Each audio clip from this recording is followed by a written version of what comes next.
Any advice for students here? Yeah, read great books. Really, man. You've got this 4-year period that has been carved out of your lives by society.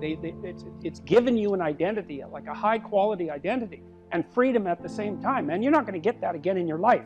You've got a respectable identity, university student, and complete freedom associated with that, or as near as you're ever going to get.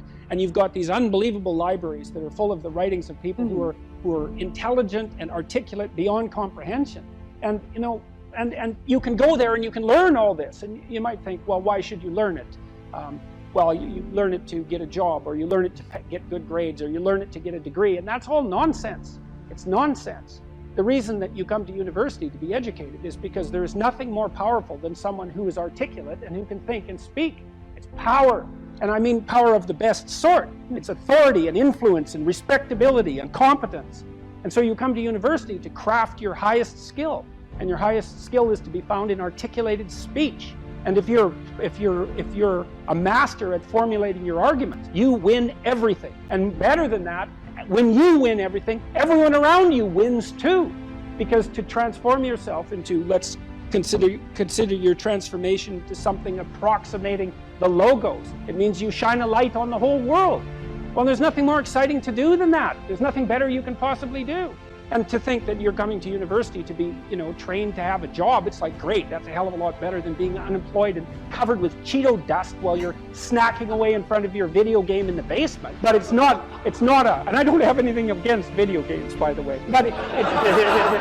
but it's hardly a triumphant call to being in the world, and that's what university should be calling forth. It's like, God, you people, you know, I know what Harvard students are like. I taught here for 5 years. You people are spectacular. You're spectacular. You're all capable of being world beaters. You transform yourself into something that's articulated and sensible and grounded in history and knowledgeable and wise, man. You can do anything you want, and hopefully anything you want for good. Because if you have any sense, everything you want to do would be for the good, because there's nothing more compelling or meaningful or useful in combating the tragedy of life than to struggle with all your soul on behalf of the good. And the universities have forgotten that. It's why everyone's bailing out of the humanities, and they should. The humanities are corrupt. And they're corrupt because they're not telling students this. It's so bloody obvious. It's like, learn to think, learn to speak, learn to read. It makes you a superpower, an individual superpower.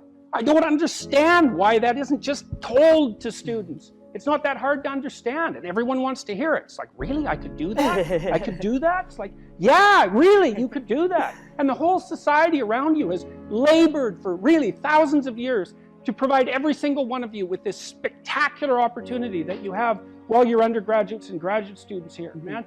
Everyone's just praying that you would come here and manifest everything that you could manifest. And that's what you should be doing, instead of waving placards and complaining about how you're oppressed, for God's sake. You see these Yale students complaining about their oppression. It just leaves me aghast. It's like, well, we're against the ruling class. It's like, no, you're baby ruling class members. You're young.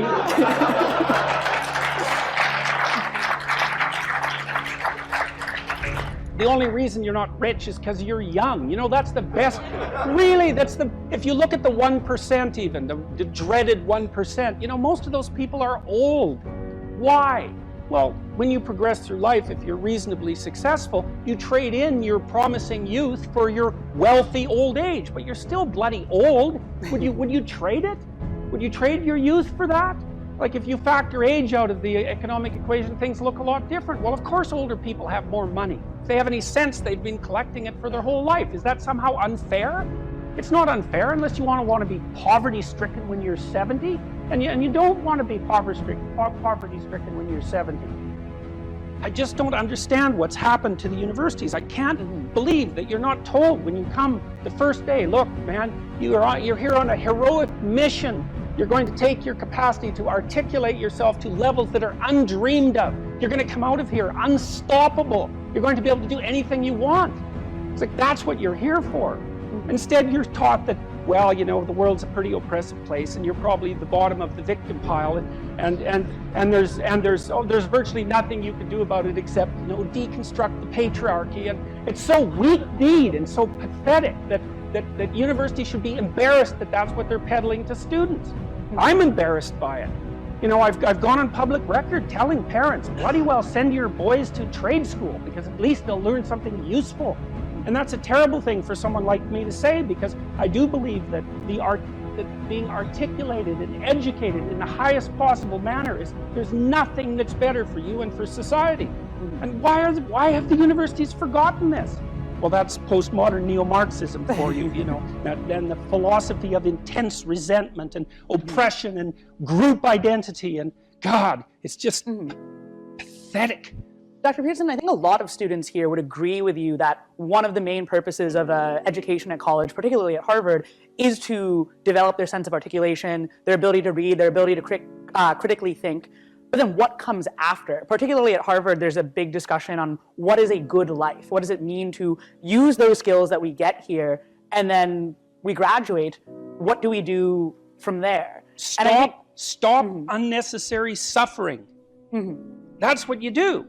You know, that's your calling. It's like you say, well, what do you do after you graduate? Well, if you graduate articulated and powerful, there will be people giving you so many opportunities you won't even be able to keep up with them. You know, I've worked with very, very competent people in many different domains in my life, hyper-competent people. And I can tell you some very interesting things about hyper-competent people. The first thing is they are not selfish and they're not greedy. And one of the great pleasures in their lives is to find people who have the capacity to also be hyper-competent and to open doors for them as rapidly as they can possibly be opened. They delight in that, because there's very few things that are more intrinsically meaningful if you're an accomplished person than to find young people who have the possibility of being accomplished and say, hey, look, here's an opportunity for you. It's like, go out there, man, kill it. And then they go out there and kill it, and you think, right on, man. Here's another opportunity. Why don't you go out there and nail that too? And you think, no, they're all hoarding their wealth and they're not going to share it with anyone. It's like, that's absolute, complete rubbish. And so you don't even have to worry about what you're going to do after you graduate from here if you turn yourself into half of what you could be, because people will be dying to offer you every opportunity that you can possibly make use of. So it's a moot point. The world is always desperately short of people who can think and speak. And you think, well, I won't be made use of. Well, first of all, you can't say that if you're at Harvard, for God's sake. I mean, people already figured out who you are. They've already figured it out, and they're offering you the world on a gold platter. They take it. It's yours. Take it.